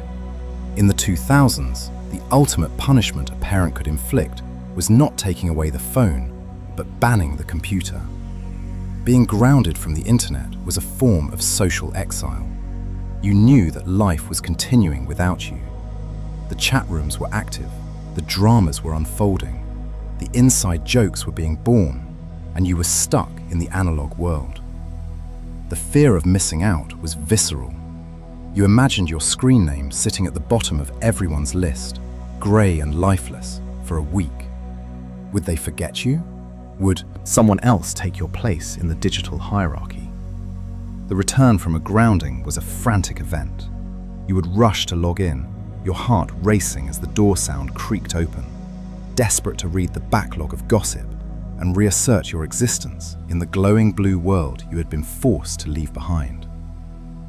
Number 78 remembers the mouse-over espionage. Instant messaging interfaces often provided a tooltip feature. If you hovered your mouse cursor over a name in your buddy list without clicking, a small yellow box would appear showing their status, their away message, and how long they had been idle. This allowed for mouse-over espionage. You could check on someone without them knowing you were checking. You could read their updated away message to see if they were back at their keyboard, all without opening a chat window or triggering a notification. It was a way of reading the room before entering. We would spend minutes just hovering over names, gathering intelligence, looking for the right opening. "Oh, they've been idle for 10 minutes, I won't bother them." Or, "They just changed their status to bored, now is my chance." It was a silent surveillance tool, a periscope used to navigate the social waters without surfacing. Number 79 is the spoken acronym. The language of instant messaging was so pervasive that it began to rewrite our spoken vocabulary. It started as an ironic joke, saying the letters LOL out loud instead of laughing, or saying BRB when leaving a physical room. But the irony quickly faded into habit. We started using OMG and WTF in casual conversation. The efficiency of the keyboard leaked into the mouth. It created a generational shibboleth. If you knew what ROFL meant when spoken aloud, you were part of the tribe. Parents and teachers were baffled or horrified by this degradation of language. But for us, it was a natural evolution. We were thinking in chat speak. The mental pathways used for typing and speaking had merged, leading to a strange hybrid dialect where the digital abbreviations became the spoken nouns and verbs of our daily reality. Number 80 concludes this batch with the quote repository. Because the demand for profound, moody, or witty away messages was so high, an entire cottage industry of websites emerged to supply them. Sites like greatawaymessages.com or buddyprofilequotes.net were the libraries of our identity. You would browse categories: love, heartbreak, funny, haters. You would scroll through pages of submitted one-liners and song lyrics, looking for the one string of text that perfectly captured your current, complex emotional state. Finding a rare or particularly stinging quote felt like discovering a weapon. You would copy it, paste it into your client, and wait for the reaction. These sites were the precursors to the meme aggregators of today, but they were text only, a vast, user-generated archive of teenage sentiment, categorized and searchable, providing the script for millions of silent digital performances. Number 81 is the digital whiteboard. MSN Messenger and Yahoo Messenger introduced a feature that allowed users to transcend text, the shared whiteboard.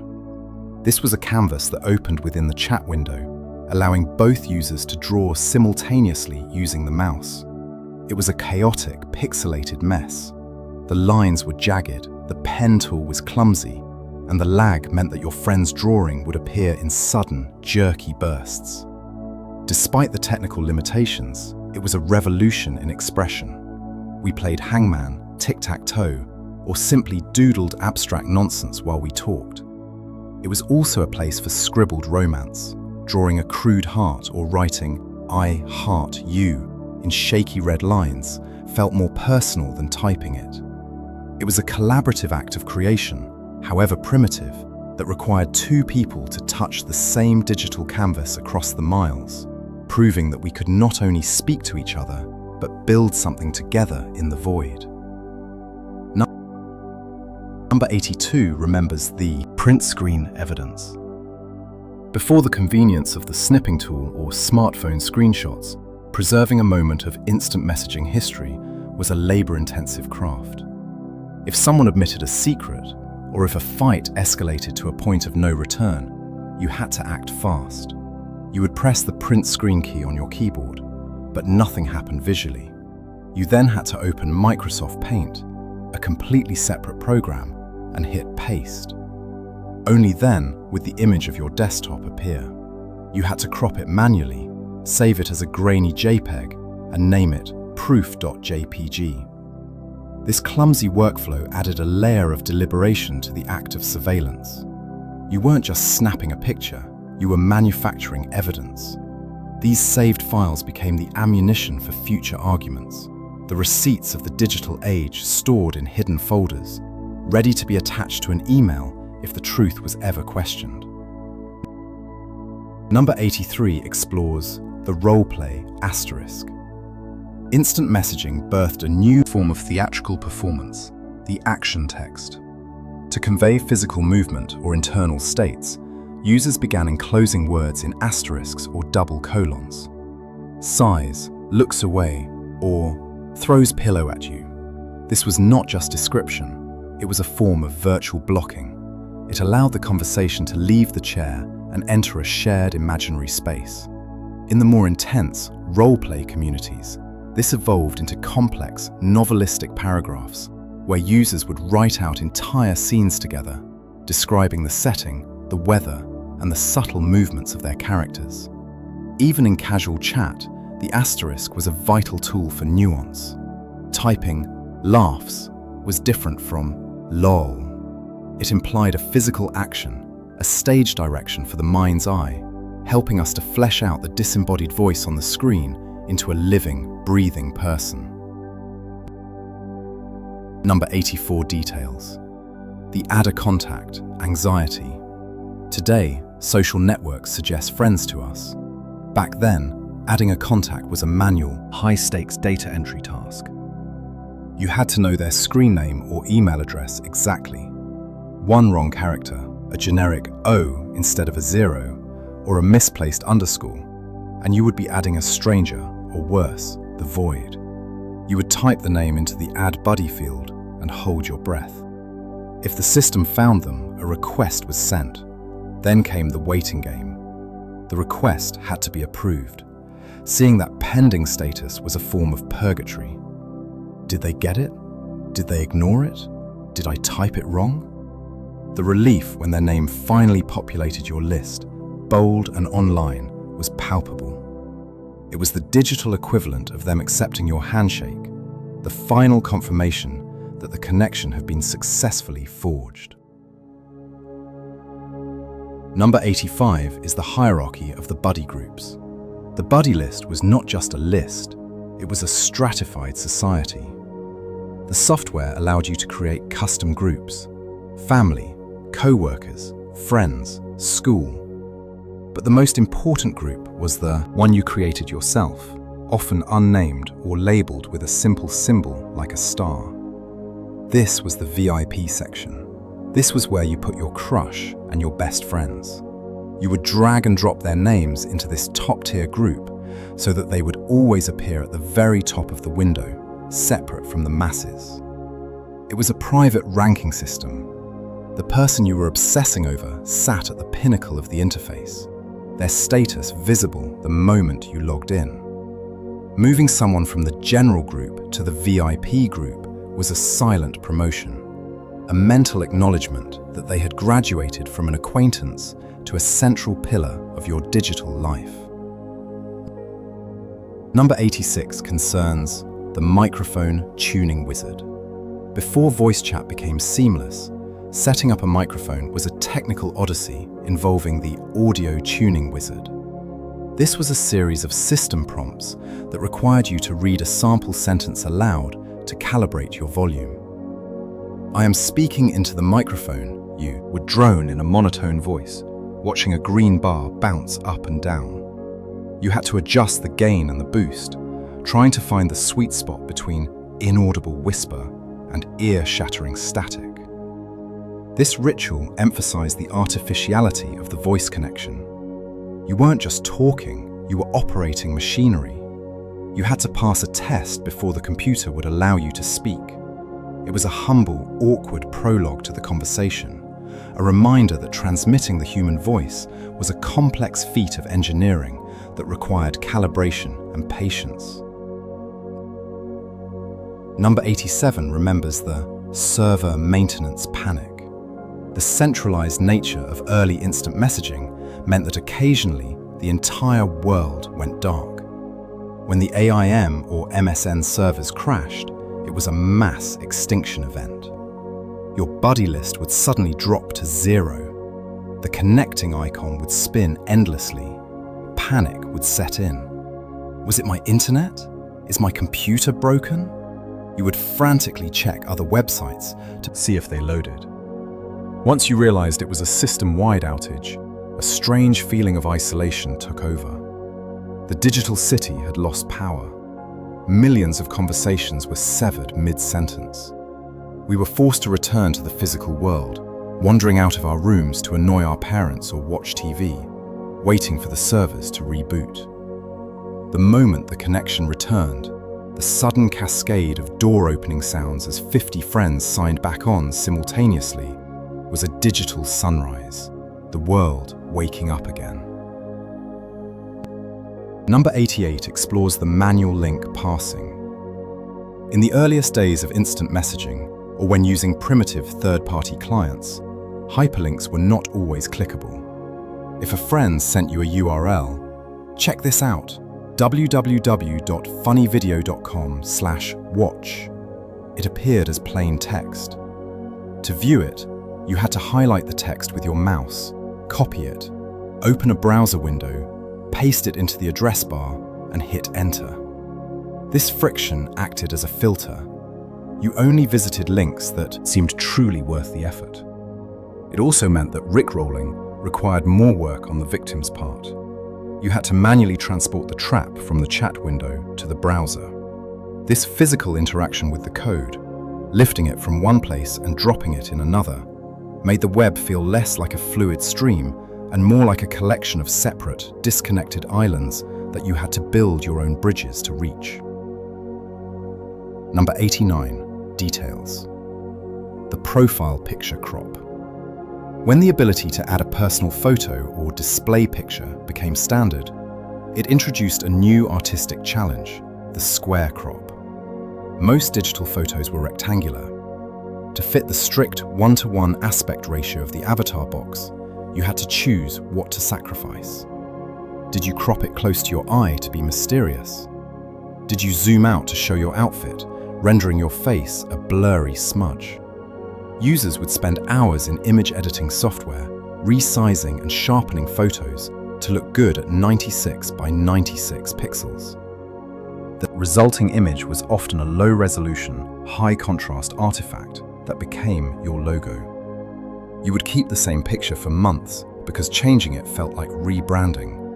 That tiny pixelated square was the flag you flew in the chat window, the only visual proof of your humanity in a sea of text. Number 90 concludes this batch with the window cascade noise. For the popular or the busy, the desktop was a cluttered landscape of overlapping chat windows. When you were deep in conversation with 5 different people, the visual noise was overwhelming. Windows would be stacked like a deck of cards. The taskbar would be a squeezed row of blinking orange tabs. Navigating this required a mental map of where each conversation lived on the screen. Top right is Mike, bottom left is Sarah. You would constantly rearrange them, tiling them to see the flow of text. The cascade effect, when you minimized them all and then restored them, was a satisfying shuffle of digital paper. This clutter was a status symbol. A screen filled with windows meant you were connected, you were in demand, and you were the center of a bustling, silent hub of communication. Number 91 concerns the typing synchronization. There was a peculiar, almost telepathic phenomenon that occurred in long-standing digital friendships. You would begin to type a message at the exact same moment the other person began to type. You would both see the "user is typing" notification appear simultaneously. A moment of hesitation would follow. Who should yield? Often, you would both stop typing at the same time, waiting for the other to finish. Then, you would both start again. It was a digital dance of politeness and timing, a stutter step of connectivity. This synchronization was a testament to how tuned in you were to each other's rhythms. Even across miles of cable, you had managed to sync your thoughts to the point where you were reaching out to the keyboard at the precise same second, creating a collision of intent that required a quick, "you go first" to resolve. Number 92 remembers the emoticon overload. As emoticon libraries grew, some users developed an addiction to replacing words with pictures. A simple sentence would become a hieroglyphic puzzle. "I'm going to my house to sleep" would be rendered as picture of eye, arrow, running man, house icon, moon, bed. Reading these messages required a mental translation key. It was colorful, chaotic, and often completely illegible. The text would jump up and down because the icons were different heights than the font. While it was meant to be expressive, it often resulted in a visual headache. It was a phase of experimentation where the novelty of the graphic interface overwhelmed the utility of language, turning the chat window into a kaleidoscope of tiny animated GIFs that danced across the screen, obscuring the very message they were meant to enhance. Number 93 explores the profile shrine. For couples in the instant messaging era, the profile box was not just a biography, it was a shrine to the relationship. It was mandatory to dedicate a significant portion of your limited screen space to your significant other. This usually involved their initials, the date of the anniversary, and a series of heart symbols or "I love you" declarations. Taken by name was a standard header. To remove this tribute was a declaration of war. If a friend noticed that the hearts were gone or the initials had been deleted, the rumor mill would ignite instantly. The profile was a public billboard of romantic status, a way of claiming your partner in the digital space, ensuring that anyone who clicked their name knew exactly who they belonged to in the physical world. Number 94, details. The close window finality. In modern messaging apps, the conversation history is an endless scroll that never disappears. But in the early days, closing the chat window was a definitive act. If you hadn't saved the log, clicking that X meant the conversation was gone forever. It vanished from the RAM, scrubbed from existence. This gave the act of closing the window a certain weight. If you had just had a meaningful conversation or a fight, you might leave the window open for hours, just staring at the words, unwilling to let them dissolve.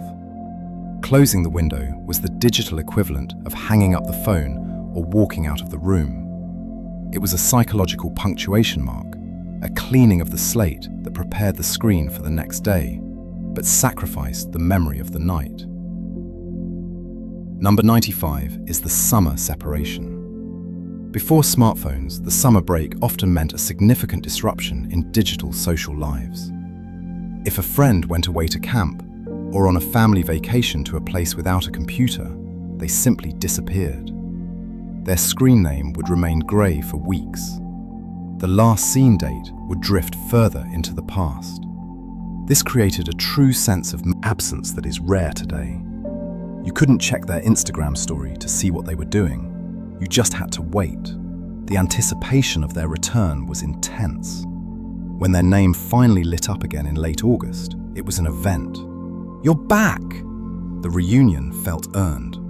The distance and the silence had created a vacuum that made the reconnection sweeter, a rhythm of presence and absence that mimicked the seasons. Number 96 concerns the chat room celebrity.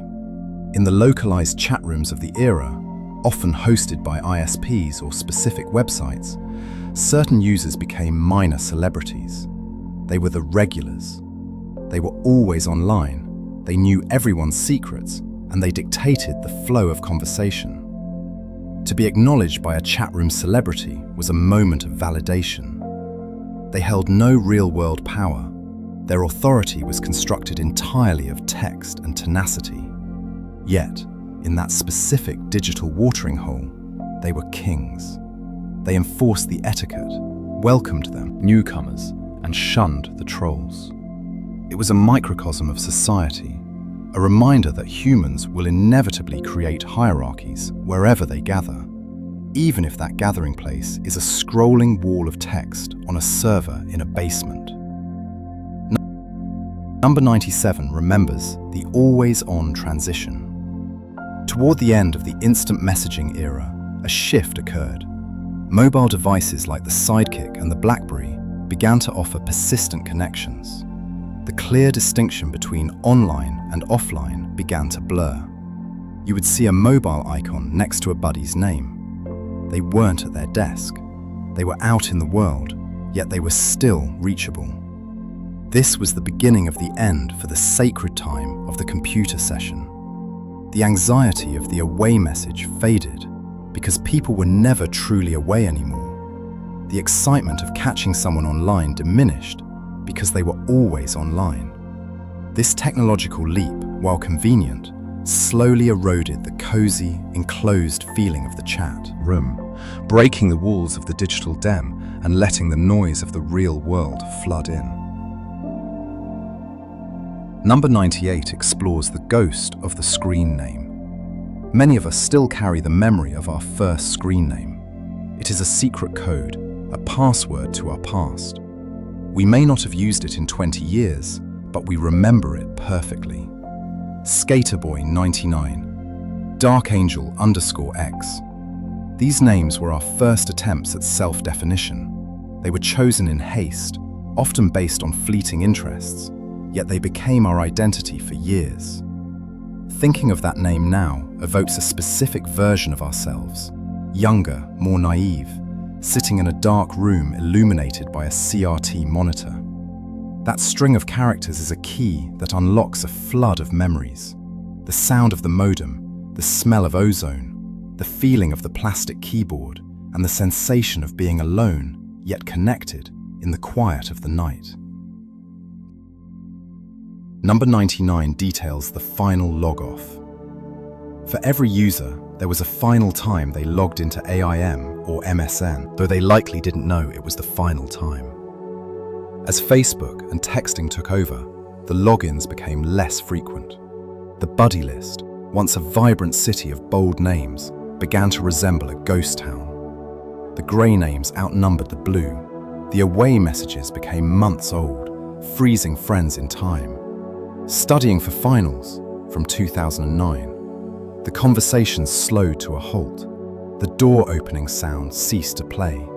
Eventually, the software was uninstalled, or the computer was replaced, and the program was never downloaded to the new one.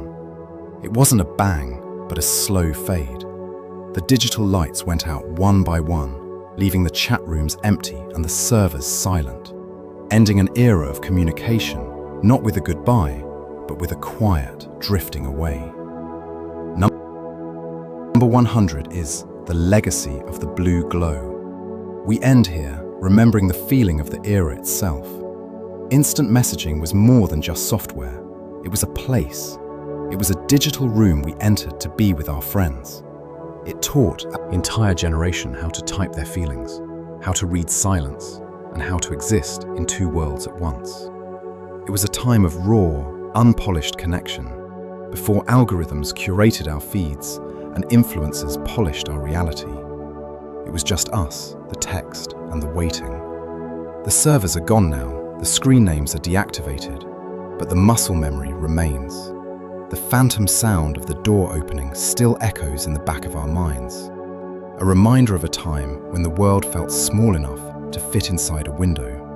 And the most exciting thing in the world was seeing a name turn from grey to bold. And so, we close the archive on the era of instant messaging. The buddy list is empty. The away message is set for eternity. The modem has finally stopped singing. You have travelled through the wires and back again. The screen is dark, the room is quiet, and the night is yours. Sleep well.